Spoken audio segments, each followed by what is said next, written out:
Okay, today we're with Wayne Benson, who has recently completed his MA at Wilkes University with a new chapbook that he's just completed, a chapbook of poetry. And Wayne is an aficionado of T.S. Eliot.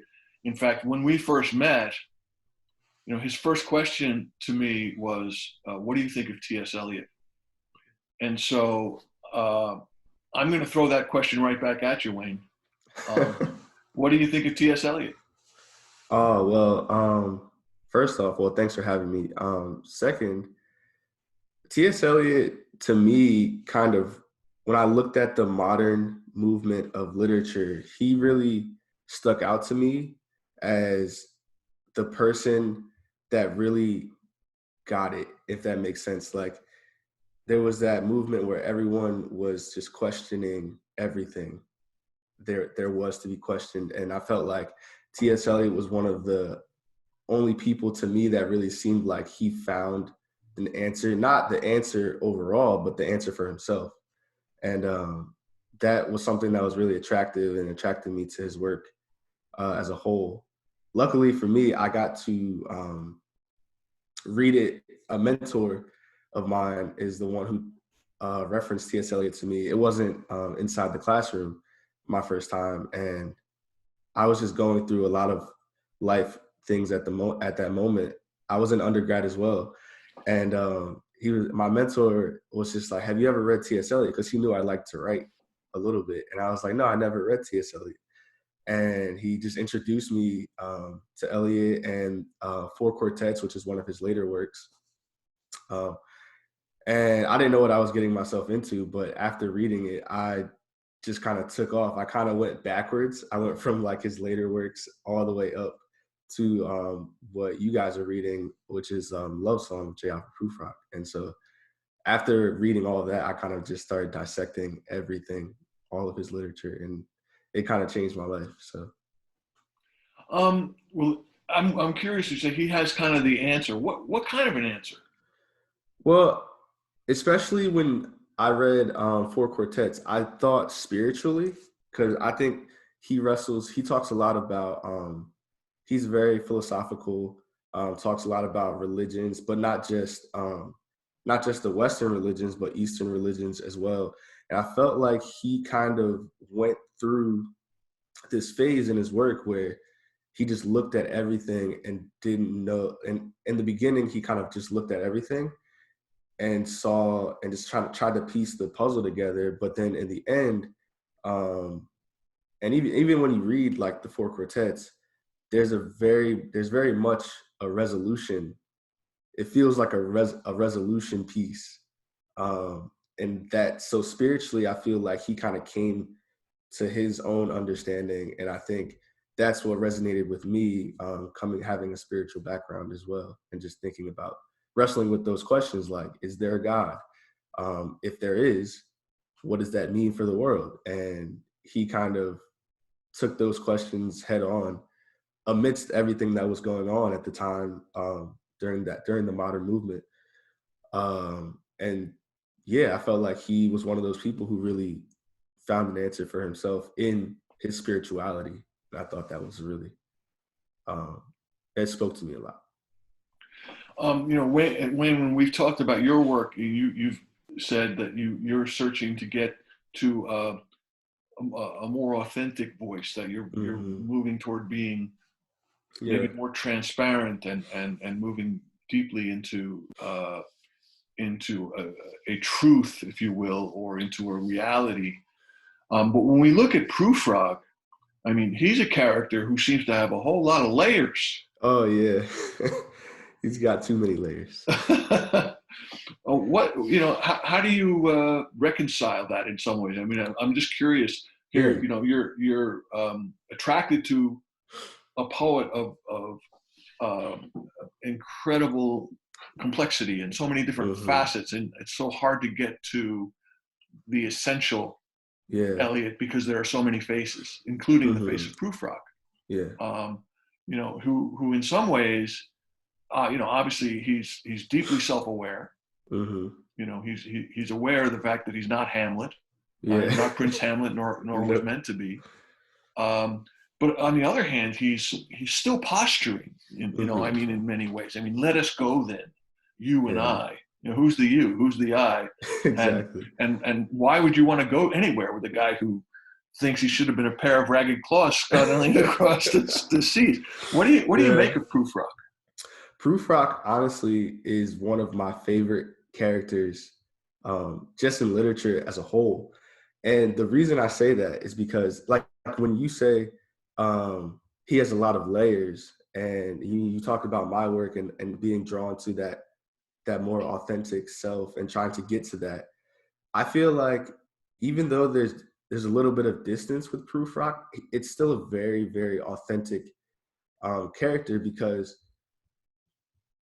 I feel like those layers is a natural part of human life. He's recognizing all these things about himself. It's a very self-aware piece, and it's a very authentic piece. He talks about, one of the lines that really got me was when he talks about he's measuring his life in coffee spoons. I will never forget like that line ever. And I just thought, like, man, this is just such a precise piece, and there's just so much into him, and the anxiety that he has, and all the underlying things is brought to the surface through this piece. And I think that's probably one of the most authentic pieces I've ever read, even though it is Max behind a character Mm-hmm.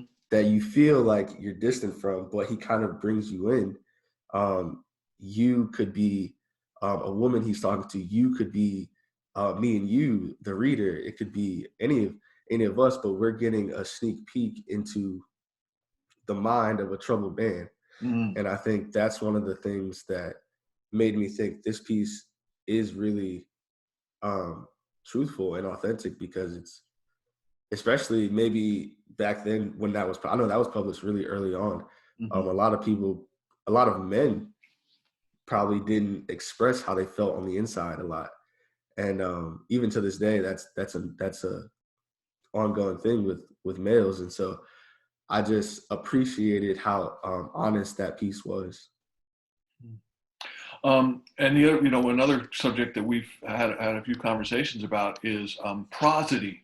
Mm-hmm. The fact that um, our students will have been reading Victorians like Browning and Elizabeth Barrett Browning and Mm-hmm. Tennyson before this, in the Yeah. weeks before this, and of course those poets really live within rhyme that's conventional and that Mm-hmm. is accepted as a kind of elevated speech Yeah. and perfect rhyme.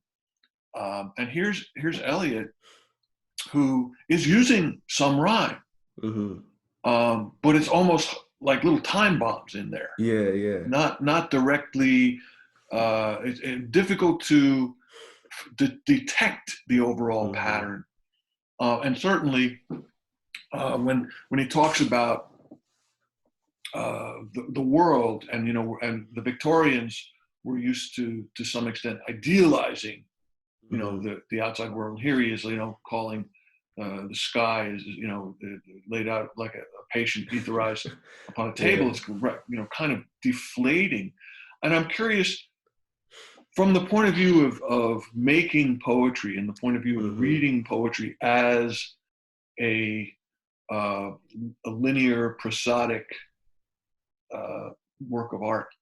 Mm. How does Prufrock influence you in that regard?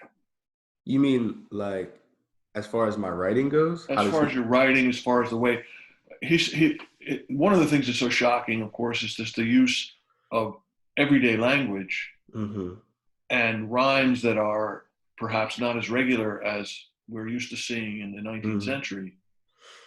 And how do you read those lines? How do you Yeah. say them out loud even? I say them, and it's funny because when I knew we were gonna have this conversation, I was like, let me just look at the poem, Prufrock again. And every time I look at it, there's so much, because if you look at it just with your eyes, it doesn't look like this small, like cohesive piece you can just put in a box.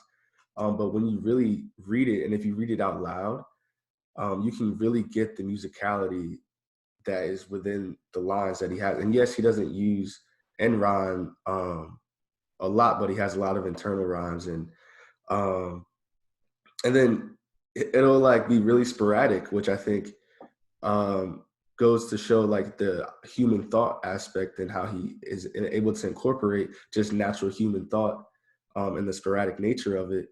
But then all of a sudden, you get a line like "the women come and go" talking of Michelangelo, and you're like, now you're sucked back into this, you know, Victorian like language that you were talking about that's really romantic and even referencing something from that area. But and then even when you look at the lines that he starts his stanzas with, like "Let us go then," and then it's a very musical piece that flows, but yet is sporadic at the same time.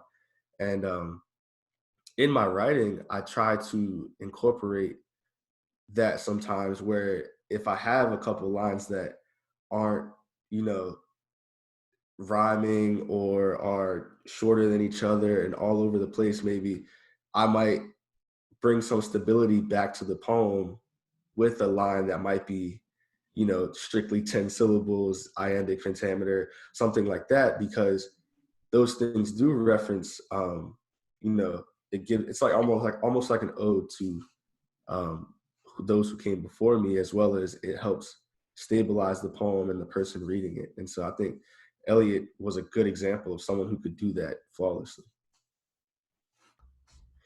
Okay.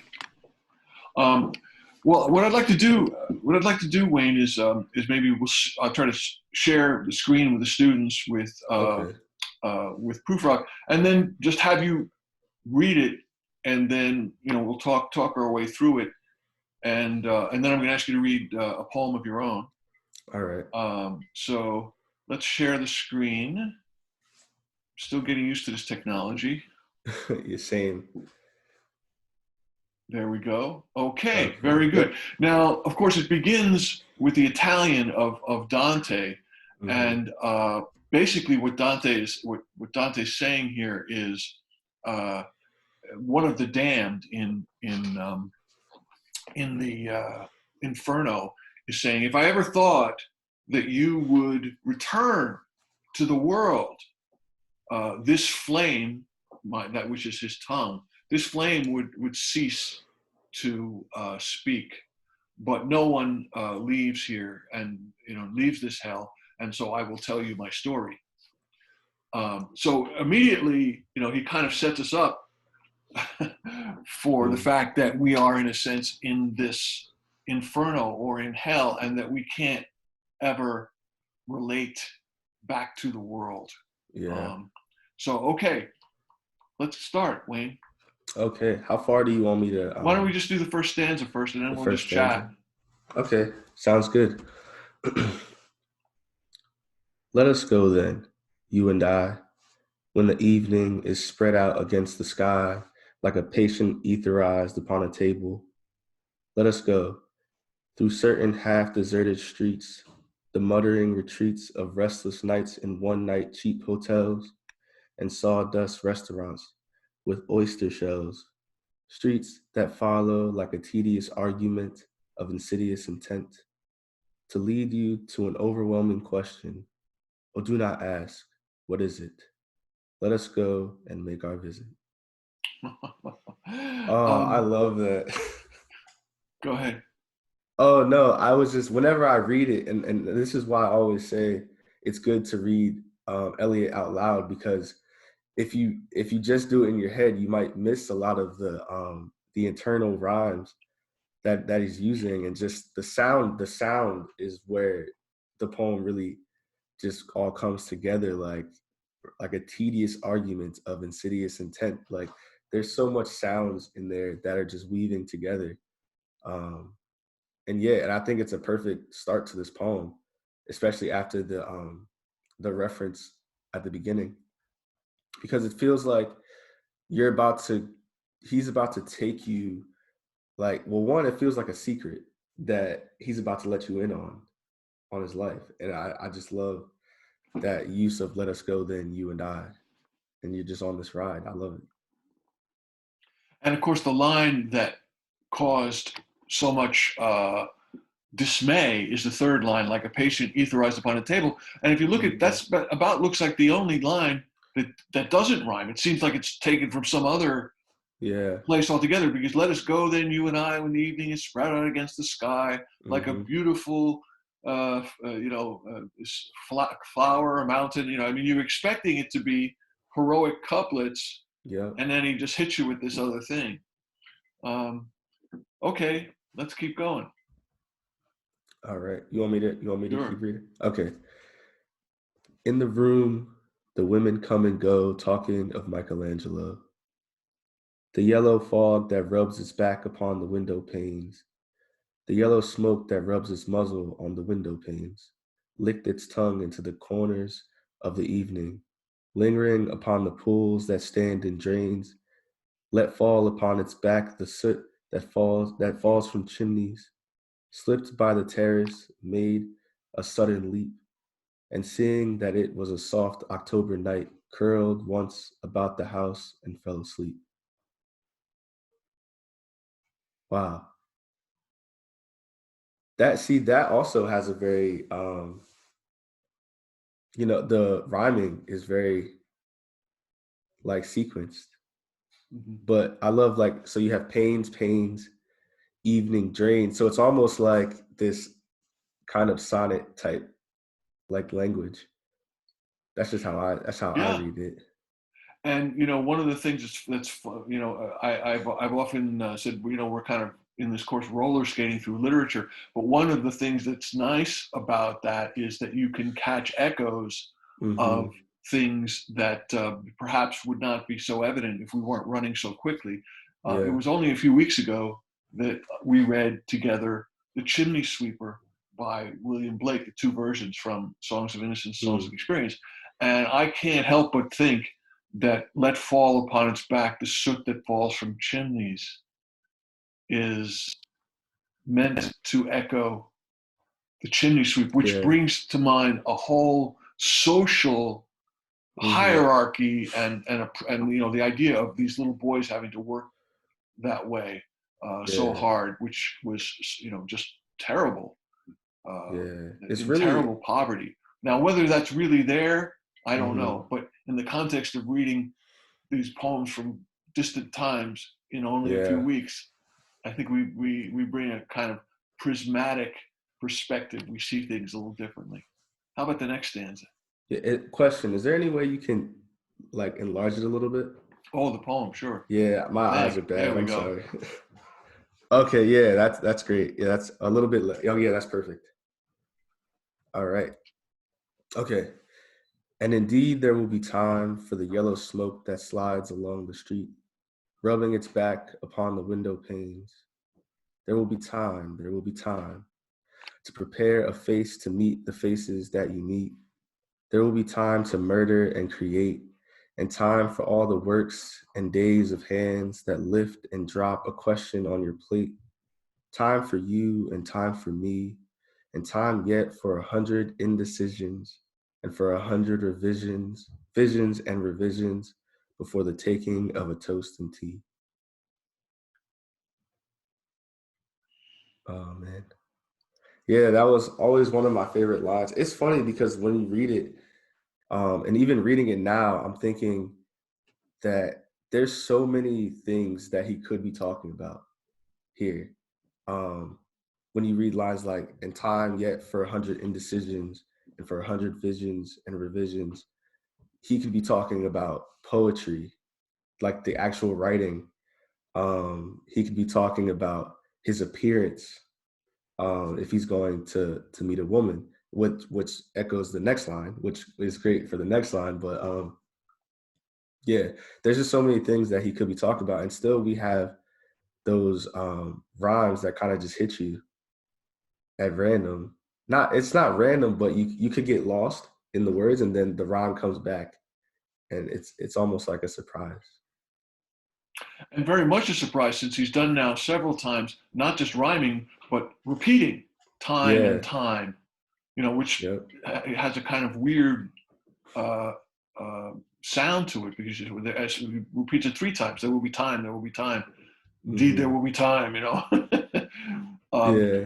And once again, the way he embeds these very vague references, very, distant but playful. Works and Days is the title of a famous work by the ancient Mm-hmm. poet Hesiod.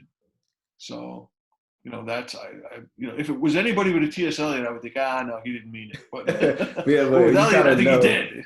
Yeah, you kind of know if it's Elliot. It's like, oh, he definitely knows. Yeah.